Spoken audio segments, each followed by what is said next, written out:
이름 달라도 예수님 한 분만 바라네. 사랑과 선행으로 서로를 격려해 따스함으로 보듬어가리. 주님 우리 안에 함께 하시니 형제자매의 기쁨과 슬픔 느끼네. 내 안에 있는 주님 모습 보네. 주님 기뻐하시네.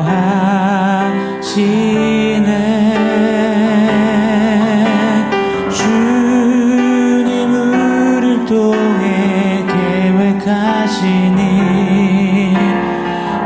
부족한 입술로 찬양하게 하시니. 주님 우리를 통해 계획하시니 우리를 통해 하실 일 기대해. 주님 우리를 통해 계획하시니 부족한 입술로 찬양하게 하시니. 주님 우리를 통해 계획하시니 우리를 통해 하실 일 기대해. 우리를 통해 하실 일 기대해.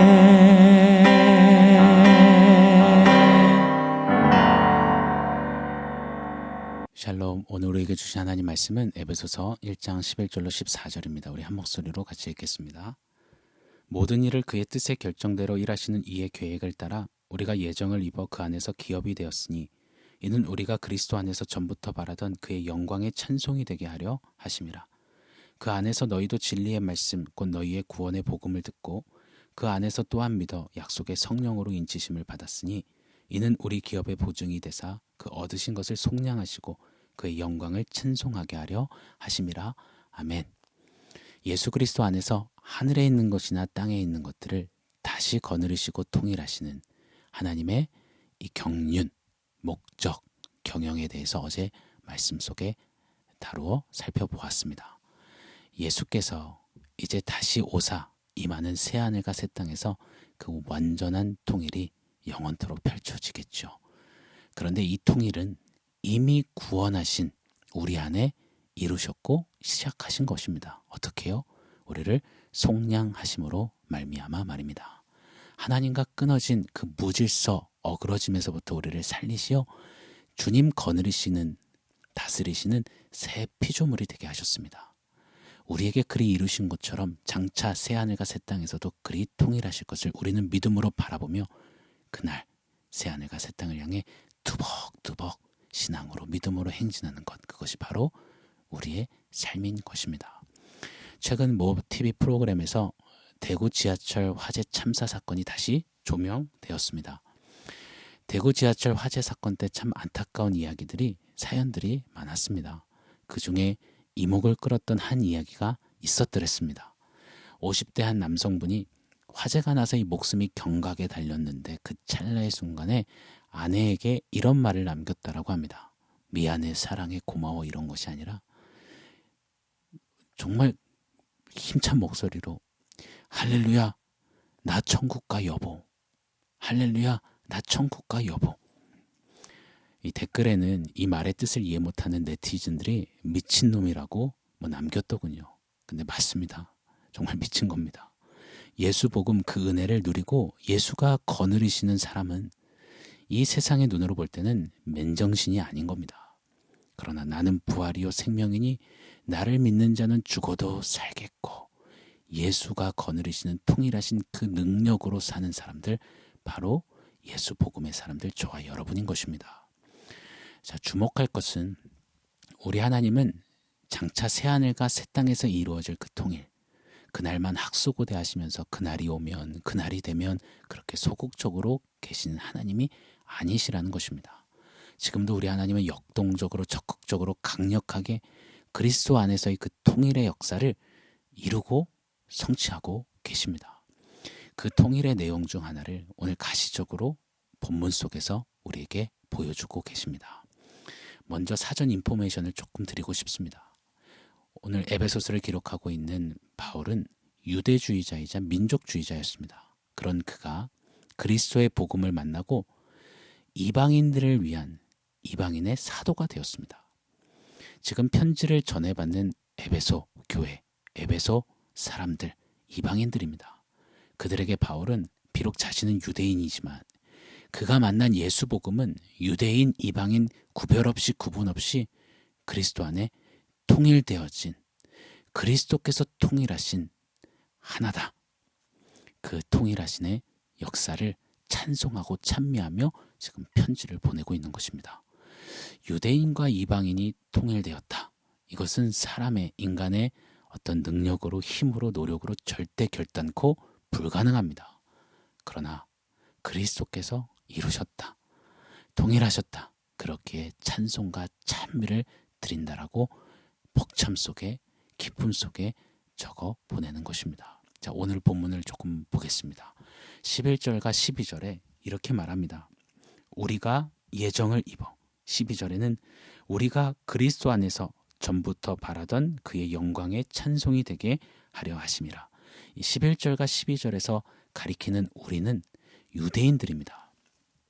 하나님의 특별한 택함을 받아 하나님의 백성이 된 유대인들 말입니다. 그리고 이어지는 13절입니다. 그 안에서 너희도, 여기서 너희도는 편지를 전해받는 에베소 사람들 이방인들입니다.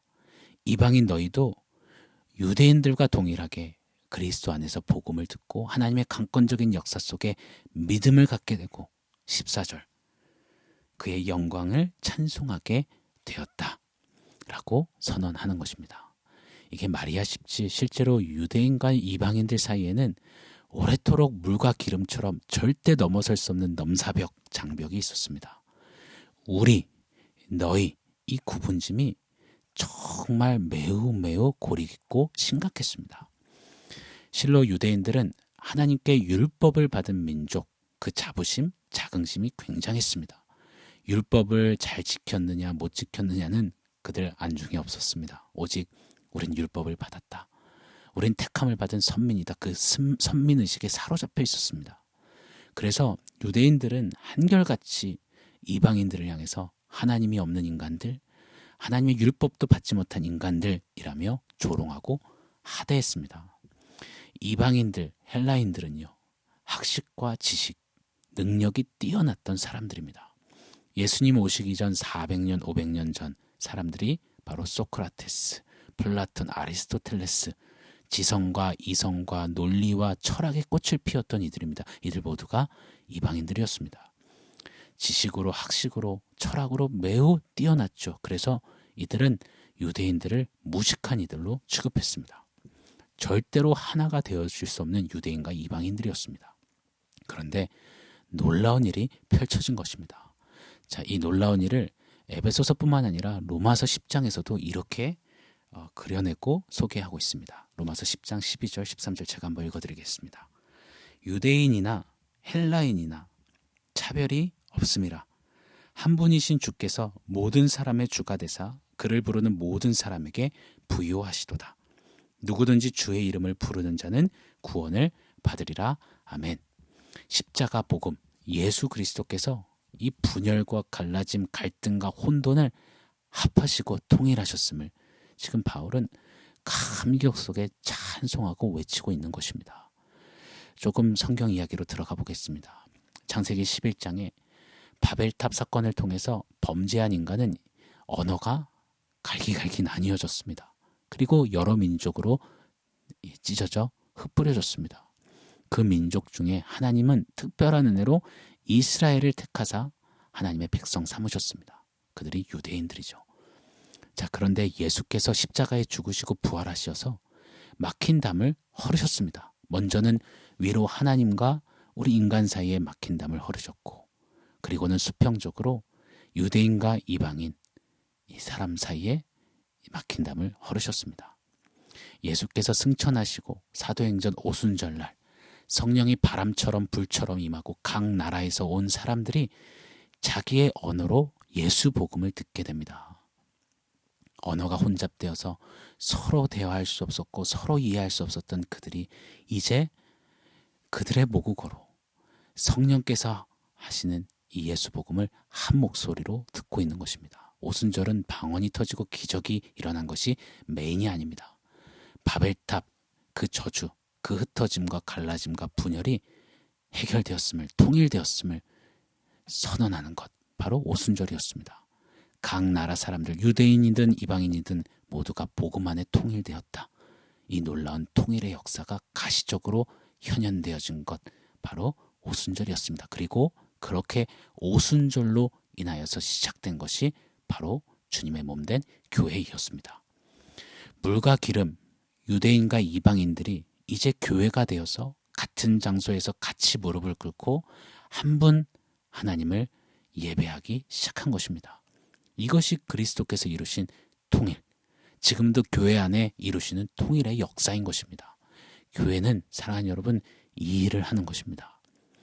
교회는 그리스도와 동상이몽하면서 교회의 어떤 자랑거리, 성공시나 부흥, 히스토리를 남기는 것이 아니라 교회는 이 이방인과 하나님의 백성이 하나 되어지고 하나님과 화목해지는 놀라운 역사가 펼쳐지는 곳이 되어야만 합니다.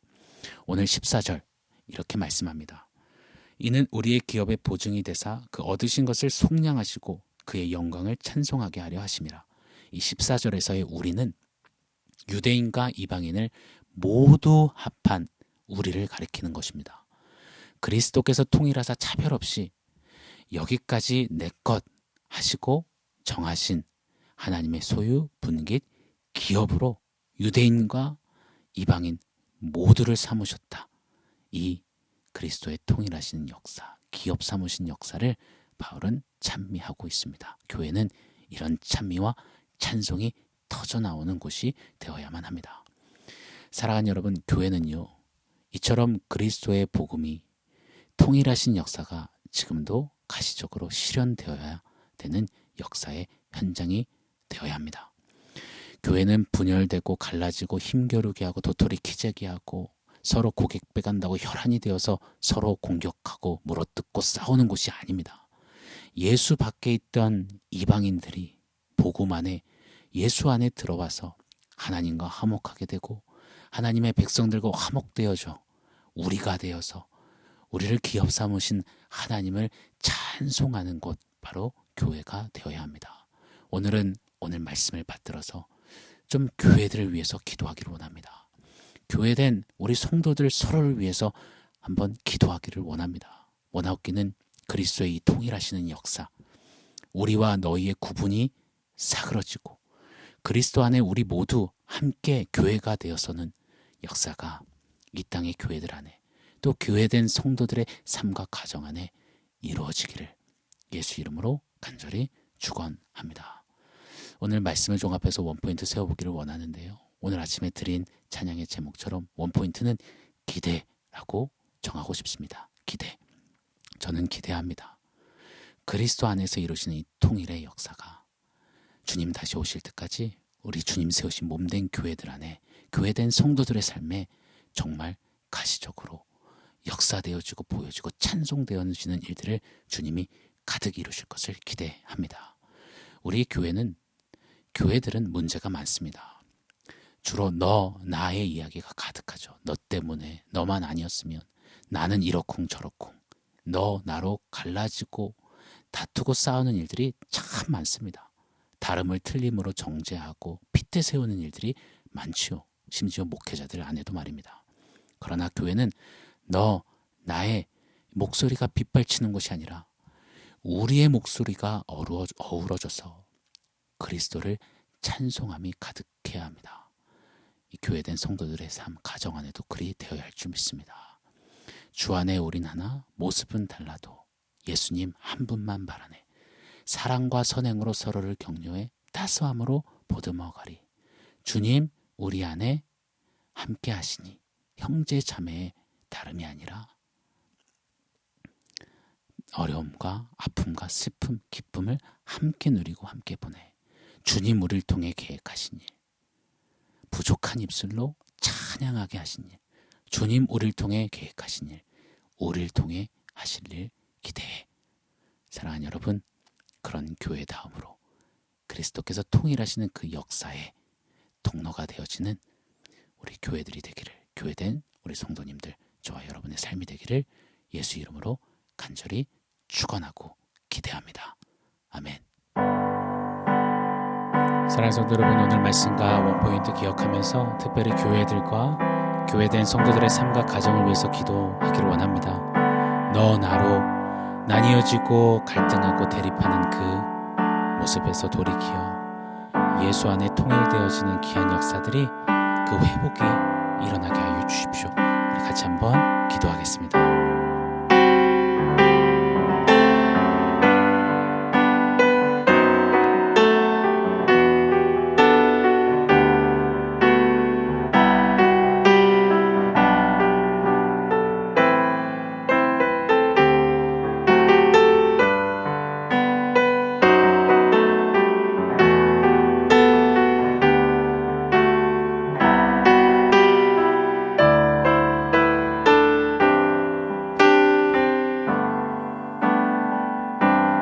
하나님, 주님의 몸된 교회 안에, 교회된 성도들의 삶 안에 분열과 다툼과 갈라짐과 또 나뉘어짐이 아니라 그리스도 통일하시는 복음의 역사 속에 하나 되어지는, 하나 되어 우리가 되어 주님 세우신 기업으로 하나님 앞에 찬미하는 찬송이 다시금 회복되어 일도록 우리 하나님 말씀대로 역사하여 주시옵소서. 이 땅의 교회들을 통하여서 성도의 삶과 가정을 통하여서 하실 주님의 통일의 역사를 기대합니다. 예수님의 이름으로 기도합니다.